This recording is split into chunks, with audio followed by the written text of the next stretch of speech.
wax kastoo noolo ah geeridu way ku duldhacaysaa. maanta waxaan ka sheekaynaynaa walaalayaal malaa'igtu sida u dhimanayaan.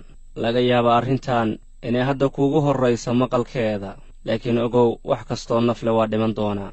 malaa'igtu sida u dhimataa waad ilmayn doontaa markaad dhegaysatay kiliibka kan. keliya bilow ilaa dhammaad dhegayso, siina faafi walaalaha la wadaag. lacala laga yaaba inay xasuus noo noqoto si aan ilaahay daacadiisa ugu toosnaanno. wakhti iyo zaman fitanka iyo dhibaatada ee bateen iyo khiyaanadu. malaa'igtu waxay ka mid yihiin ilaahay wuxuu abuuray tabaaraka wa tacaala. ilaahay baa ka abuuray nuur, insaankana waxaa laga abuuray dhoobo, jinkana naar baa laga abuuray. hase yeeshee malaa'igtu ma ahan jinka iyo insaankoo kale. jinka iyo insaanka ilaahay way ateecaan, dhinaca kalena way caasiyaan. hase yeeshee malaa'igtu ilaahay bay ateecaan oo keliya, ma caasiyaan. sida ilaahay uu yidhi, laa yacsuuna allaha maa amarahum wayafcaluuna maa yu'maruun. rabbi wuxuu ku dul qoray mawdka iyo geerida, dhammaan waxa uu abuuray. xitaa malaa'igta way dhimanayaan, waayo ilaahay baa yidhi kullu man calayhaa faan wayabqaa wajhu rabbik. wax kastoo adduunka jooga waa dhammaanayaan, sidaasaa ilaahay yidhi tabaaraka wa tacaala. laakiin ilaahay waa mid baaqi ahaanaya. su-aasha keliya waxa weeye walaalayaal, siday malaa'igtu u dhimanaysaa marka qiyaamaha la gaaro oo saacaddu dhacdo? ilaahay wuxuu amrayaa israafiil malagga la yidhaahdo inuu afuufo buunkii qaybta koowaad. kadib dhulka ayaa simaya, dhulgariir ayaa dhacaya dhawaaqaas daraaddiis iyo xoogga uu leeyahay. kadib waxaa dhimanaya makhluuqa dhulka ku dul nool, dhammaantood waa dhimanayaan. xitaa malaa'igta samaawaad dhammaan waa dhimanayaan. kadib waxaa soo haraya jibriil iyo mikaa'iil iyo israafiil iyo casraa'iil. afartaa malag ayaa soo haraya. malakulmawdka ayaa waxaa lagu leeyahay, yaa soo haray, yaa baaqi ah oo naftu ku sii jirtaa, isagoo ilaahay haddana ka sii og. kadib uu sheegaya malaa'igtaas baaqiga ah. markaasuu wuxuu leeyahay, iyo addoonkaada daciifka ah ee malakulmawt. waa malakulmawtkii naftas ka soo qabtay wax kastoo noola ahaa, ayaa ilaahay hortiisa sidaasi dhahaya oo dhahaya addoonkaadii daciifka ayaana. xaggay joogaan maanta kuwa iskifrisiinaya ee boqorrada iyo dowladnimada adduunyada sheeganaya? malakulmawt wuxuu aadayaa jibriil buu u tegayaa, weliba jibriil oo sujuudsan oo rukuucsan.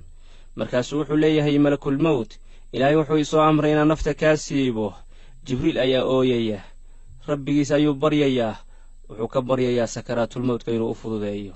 kadib hal mar ayuu qabanayaa, jibriil ayaa dhulka ku dhacaya isagoo naftu ka baxday calayhi salaam.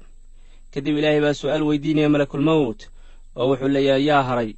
isagoo ilaahay ka sii og. markaasu wuxuu leeyahay, waxaa haray mikaa'iil, israafiil iyo addoonkaada daciifka ah, oo isku jeedo isaga oo malakulmawda. kadib waxaa la leeyahay, ora ka soo qabo nafta mikaa'iil. wuu soo baxayaa malakulmawt, wuxuu u imaanayaa mikaa'iilna waa midkii qaabilsanaa roobka oo ilaahay u xil saaray tabaaraka wa tacaala.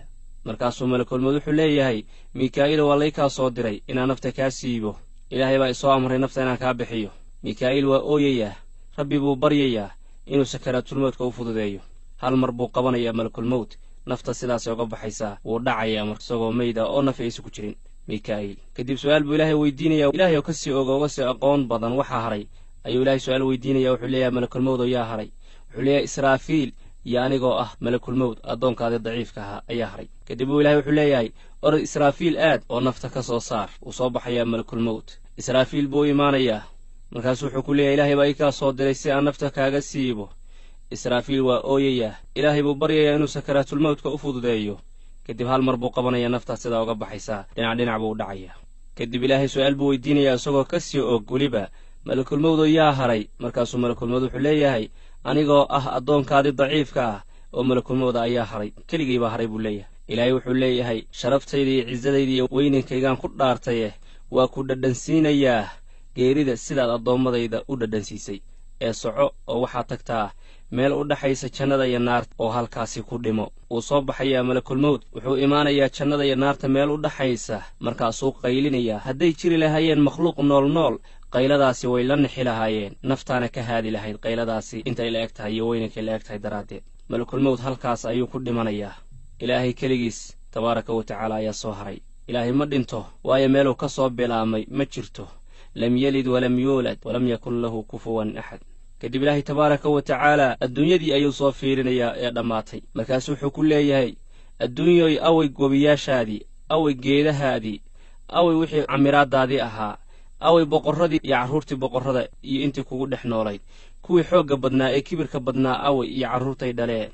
aaway buu ilaahay leeyahay, kuwa irsaaqadayda cunay oo nimcadayda beddelay oo aniga kayrkay caabuday, awey buu leeyahay kadib ilaahay wuxuu leeyahay liman ilmulku lyawm liman ilmulku lyawm liman ilmulku lyawm awoodda yaa iska leh maanta mulkiga yaa iska leh cidna uma jawaabaysa sababtoo ah qof nool ma jiro malaa'igtii xataa malakulmowd baa u dambeeyey oo waa dhintay cidi uma jawaabayso waayo akhlaaqidii dhammaantood waa dhinteen asagaa ilaahay isu jawaabaya markaas wuxuu leeyahay almulku lilaahi alwaaxidi alqahaar mulkiga ilaahaygai awoodda lahaa ee keligiis ahaa ayaa iska leh isagaa ilaahay isu jawaabaya waayo cidu jawaabta ma jirto markaas halkaas ayaa khalaa'iqda naftooda ku dhammaanaysaa iyo dhimashadu malakulmowd ayaa u dambeeyo waa dhintay ilaahay hanaga dhigo kuwa tawfiiqda ilaahay waafajiyo khaatumadoodana khayr loogu khatimo una dembi dhaafo sakaraatulmowdkana ilaahay u fududeeyo wixii ka dambeeya kuwa ilaahay ku xidhan oo ilaahay raalli ka yahay dhammaanteen allah hanaga dhigo wamahadsantihiin jazaakum allahu khayran wassalaamu calaykum waraxmatullaahi wabarakaatu